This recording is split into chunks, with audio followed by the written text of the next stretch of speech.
गरुड़ पुराण 14वां अध्याय। यमलोक एवं यम सभा का वर्णन। चित्रगुप्त आदि के भवनों का परिचय। धर्मराज नगर के 4 द्वार। पुण्यात्माओं का धर्म सभा में प्रवेश। गरुड़ जी ने कहा, हे दयानिधे, यमलोक कितना बड़ा है, कैसा है, किसके द्वारा बनाया हुआ है, वहां की सभा कैसी है और उस सभा में धर्मराज किनके साथ बैठते हैं। हे दयानिधे, जिन धर्मों का आचरण करने के कारण धार्मिक पुरुष जिन धर्म मार्गों से धर्मराज के भवन में जाते हैं, उन धर्मों तथा मार्गों के विषय में भी आप मुझे बतलाइए। श्री भगवान ने कहा, हे गरुड़, धर्मराज का जो नगर नारद आदि मुनियों के लिए भी अगम्य है, उसके विषय में बतलाता हूं, सुनो। उस दिव्य धर्म नगर को महापुण्य से ही प्राप्त किया जा सकता है। दक्षिण दिशा और नैऋत्य कोण के मध्य में वैवस्वत यम का जो नगर है, वह संपूर्ण नगर वज्र का बना हुआ है, दिव्य है और असुरों तथा देवताओं से अभेद्य है। वह पुर चौकोर 4 द्वारों वाला, ऊंची 4 दीवारी से घिरा हुआ और 1000 योजन प्रमाण वाला कहा गया है। उस पुर में चित्रगुप्त का सुंदर मंदिर है, जो 25 योजन लंबाई और चौड़ाई में फैला हुआ है। उसकी ऊंचाई 10 योजन है और वह लोहे की अत्यंत दिव्य 4 दीवारी से घिरा है। वहां आवागमन के लिए सैकड़ों गलियां हैं और वह पताकाओं एवं ध्वजों से विभूषित है। वह विमान समूहों से घिरा हुआ है और गायन वादन से निनादित है।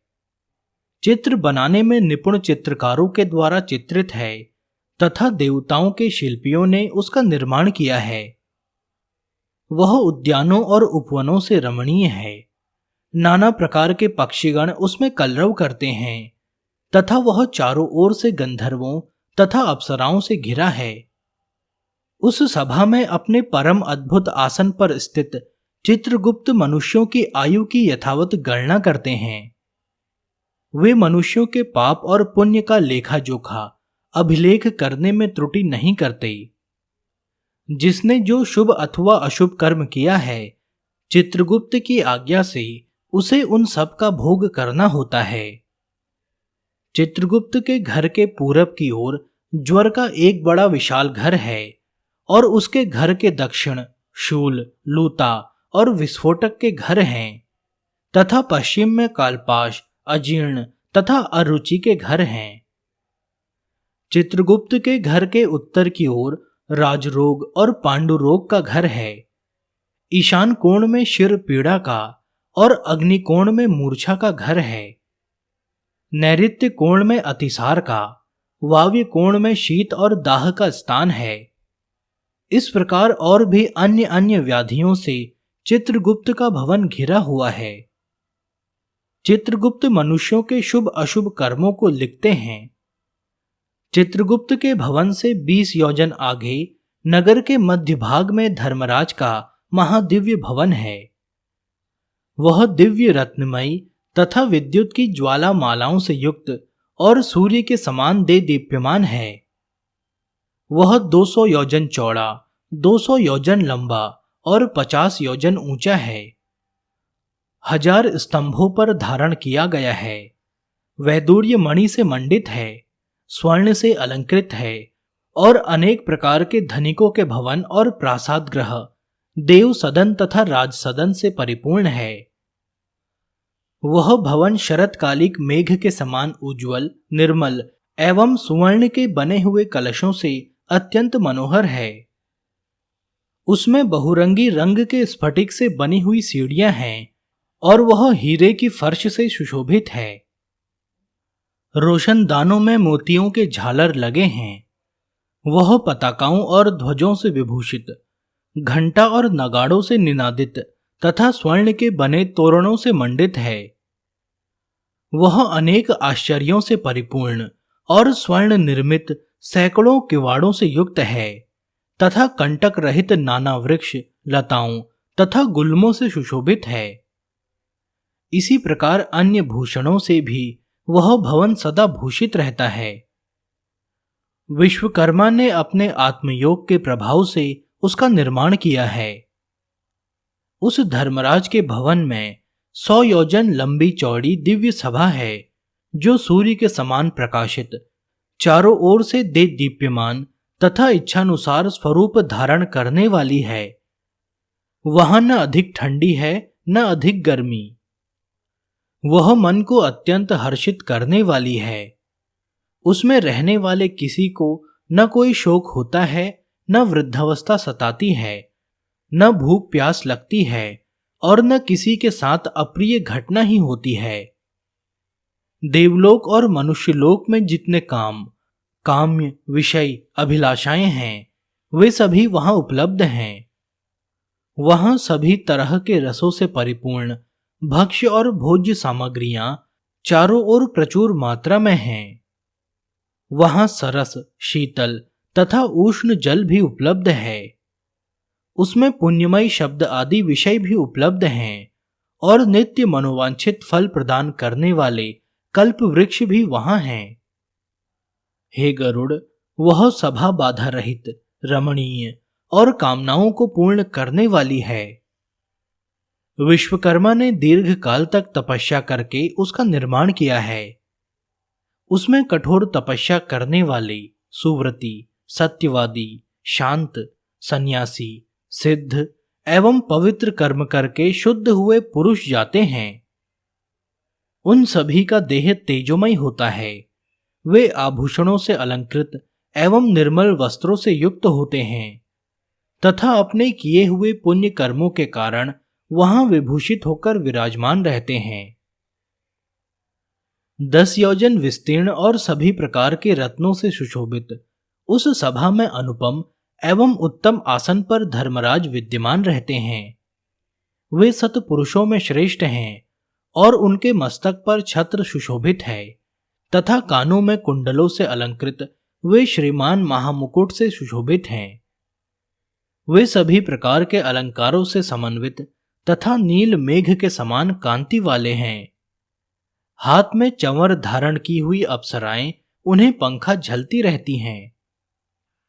गंधर्वों के समूह तथा अप्सरा गणों का संघ गायन, वादन और नृत्य आदि द्वारा सभी ओर से उनकी सेवा करते हैं।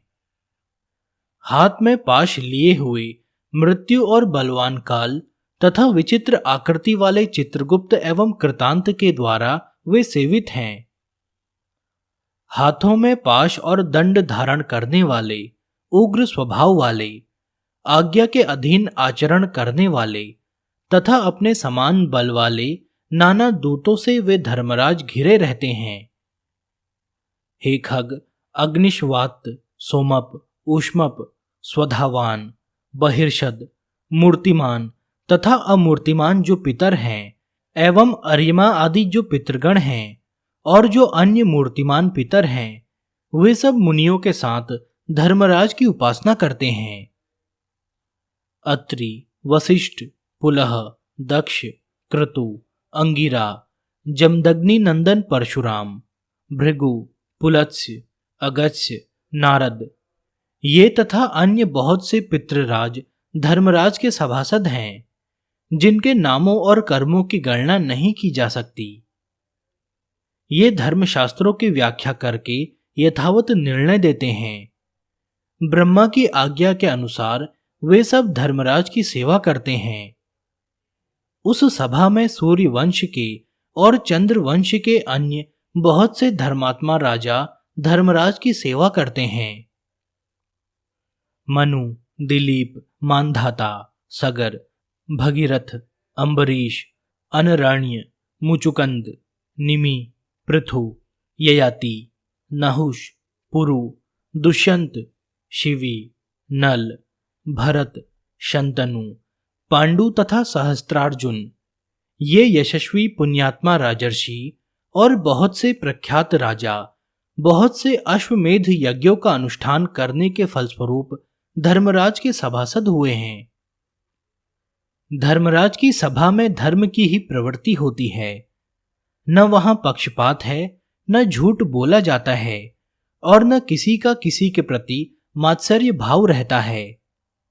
सभी सभासद शास्त्रविद और सभी धर्मपरायण हैं।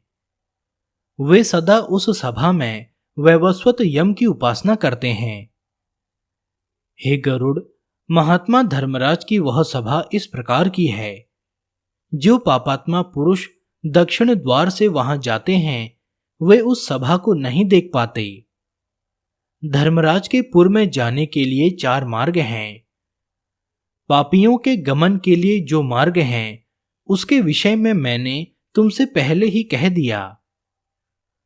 पूर्व आदि तीनों मार्गों से जो धर्मराज के मंदिर में जाते हैं वे पुण्यात्मा होते हैं और अपने पुण्य कर्मों के बल से वहां जाते हैं। उनके विषय में सुनो।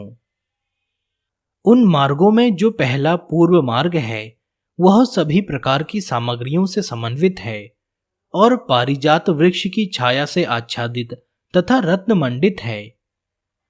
वह मार्ग विमानों के समूहों से संकीर्ण और हंसों की पंक्ति से सुशोभित है। विद्रुम के उद्यानों से व्याप्त है और अमृतमय जल से युक्त है। उस मार्ग से पुण्यात्मा ब्रह्म ऋषि और अमल अंतरात्मा राजर्षि, अप्सरागण, गंधर्व, विद्याधर, वासुकी आदि महान नाग जाते हैं।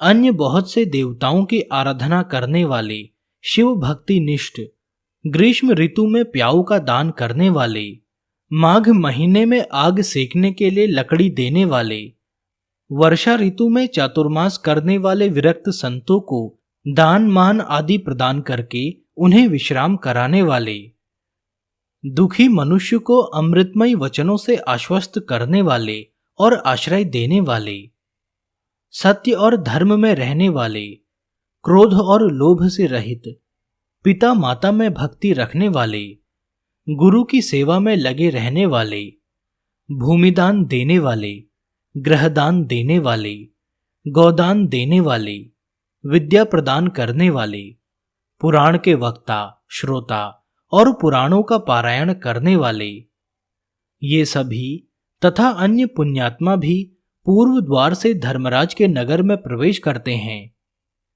वे सभी सुशील और शुद्ध बुद्धि वाले धर्मराज की सभा में जाते हैं। धर्मराज के नगर में जाने के लिए दूसरा उत्तर मार्ग है जो सैकड़ों विशाल रथों से तथा शिविका आदि नरयानों से परिपूर्ण है। वह हरिचंदन के वृक्षों से सुशोभित है। उस मार्ग में हंस और सारस से व्याप्त, चक्रवाक से सुशोभित तथा अमृत तुल्य जल से परिपूर्ण एक मनोरम सरोवर है। इस मार्ग से वैदिक अभ्यागतों की पूजा करने वाले, दुर्गा और सूर्य के भक्त, पर्वों पर तीर्थ स्नान करने वाले, धर्म संग्राम में अथवा अनशन करके मृत्यु प्राप्त करने वाले, बनारस में, गौशाला में अथवा तीर्थ जल में विधिवत प्राण त्याग करने वाले, ब्राह्मणों अथवा अपने स्वामी के कार्य से तथा तीर्थ क्षेत्र में मरने वाले, और जो देव प्रतिमा आदि के विध्वंस होने से बचाने के प्रयास में प्राण त्याग करने वाले हैं, योगाभ्यास से प्राण त्यागने वाले हैं, सतपात्रों की पूजा करने वाले हैं तथा नित्य महादान देने वाले हैं, वे व्यक्ति उत्तर द्वार से धर्मसभा में जाते हैं। तीसरा पश्चिम का मार्ग है जो रत्न जड़ित भवनों से सुशोभित है। वह अमृत रस से सदा परिपूर्ण रहने वाली बावलियों से विराजित है। वह मार्ग ऐरावत कुल में उत्पन्न मदोन्मत्त हाथियों से तथा उच्च श्रवा से उत्पन्न अश्व रत्नों से भरा है। इस मार्ग से आत्मतत्व वेत्ता, सत शास्त्रों के परिचिंतक, भगवान विष्णु के अनन्य भक्त, गायत्री मंत्र का जप करने वाले, दूसरों की हिंसा, दूसरों के द्रव्य एवं दूसरों की निंदा से परांगमुख रहने वाले, अपनी पत्नी में संतुष्ट रहने वाले, संत, अग्निहोत्री, वेद पाठी ब्राह्मण गमन करते हैं। ब्रह्मचर्य व्रत का पालन करने वाले, वानप्रस्थ आश्रम के नियमों का पालन करने वाले, तपस्वी, संन्यास धर्म का पालन करने वाले तथा श्री चरण सन्यासी एवं मिट्टी के ढेले, पत्थर और स्वर्ण को समान समझने वाले, ज्ञान एवं वैराग्य से संपन्न, सभी प्राणियों के हित साधन में निरत, शिव और विष्णु का व्रत करने वाले, सभी कर्मों को ब्रह्म को समर्पित करने वाले, देव ऋण, पितृ ऋण एवं ऋषि ऋण, इन तीनों ऋणों से विमुक्त, सदा पंच यज्ञ में निरत रहने वाले, पितरों को श्राद्ध देने वाले, समय से संध्या उपासना करने वाले, नीच की संगति से अलग रहने वाले, सत्पुरुषों की संगति में निष्ठा रखने वाले, ये सभी जीव अप्सराओं के समूह से युक्त श्रेष्ठ विमान में बैठकर अमृतपान करते हुए धर्मराज के भवन में जाते हैं और वे उस भवन के पश्चिम द्वार से प्रविष्ट होकर धर्म सभा में पहुंचते हैं। उन्हें आया हुआ देखकर धर्मराज बारंबार स्वागत संभाषण करते हैं, उन्हें उठकर अभ्युत्थान देते हैं और उनके सम्मुख जाते हैं। उस समय धर्मराज भगवान विष्णु के समान चतुर्भुज रूप और शंख, चक्र, गदा तथा खड्ग धारण करके पुण्य करने वाले जीवों के साथ स्नेहपूर्वक मित्रवत आचरण करते हैं। उन्हें बैठने के लिए सिंहासन देते हैं, नमस्कार करते हैं और पाद्य, अर्घ्य आदि प्रदान करके चंदन आदि पूजा सामग्रियों से उनकी पूजा करते हैं। धर्मराज कहते हैं, हे सभासदों, इस ज्ञानी को परम आदरपूर्वक नमस्कार कीजिए। यह हमारे मंडल का भेदन करके ब्रह्मलोक में जाएगा। हे बुद्धिमानों में श्रेष्ठ और नरक की यातना से भयभीत रहने वाले पुण्यात्माओं, आप लोगों ने अपने पुण्य कर्म अनुष्ठान से सुख प्रदान करने वाला दैवत्व प्राप्त कर लिया है। दुर्लभ मनुष्य योनि प्राप्त करके जो नित्य वस्तु धर्म का साधन नहीं करता, वह घोर नरक में गिरता है। उससे बढ़कर अचेतन अज्ञानी और कौन है? अस्थिर शरीर और अस्थिर धन आदि से कोई एक बुद्धिमान मनुष्य ही स्थिर धर्म का संचयन करता है। इसलिए सभी प्रकार के प्रयत्नों को करके धर्म का संचय करना चाहिए। आप लोग सभी भोगों से परिपूर्ण पुण्यात्माओं के स्थान स्वर्ग में जाएं। ऐसा धर्मराज का वचन सुनकर उन्हें और उनकी सभा को प्रणाम करके वे देवताओं के द्वारा पूजित और मुनीश्वरों द्वारा स्तुत होकर विमान समूहों से परम पद को जाते हैं और कुछ परम आदर के साथ धर्मराज की सभा में ही रह जाते हैं और वहां एक कल्प पर्यंत रहकर मनुष्यों के लिए दुर्लभ भोगों का उपभोग करके पुण्यात्मा पुरुष शेष पुण्यों के अनुसार पुण्य दर्शन वाले मनुष्य योनि में जन्म लेता है। इस लोक में वह महान धन संपन्न, सर्वज्ञ तथा सभी शास्त्रों में पारंगत होता है और पुनः आत्मचिंतन के द्वारा परम गति को प्राप्त करता है। हे गरुड़, तुमने यमलोक के विषय में पूछा था, वह सब मैंने बता दिया। इसको भक्तिपूर्वक सुनने वाला व्यक्ति भी धर्मराज की सभा में जाता है। इस प्रकार गरुड़ पुराण के अंतर्गत सारोद्धार में धर्मराज नगर निरूपण नामक 14वां अध्याय पूरा हुआ।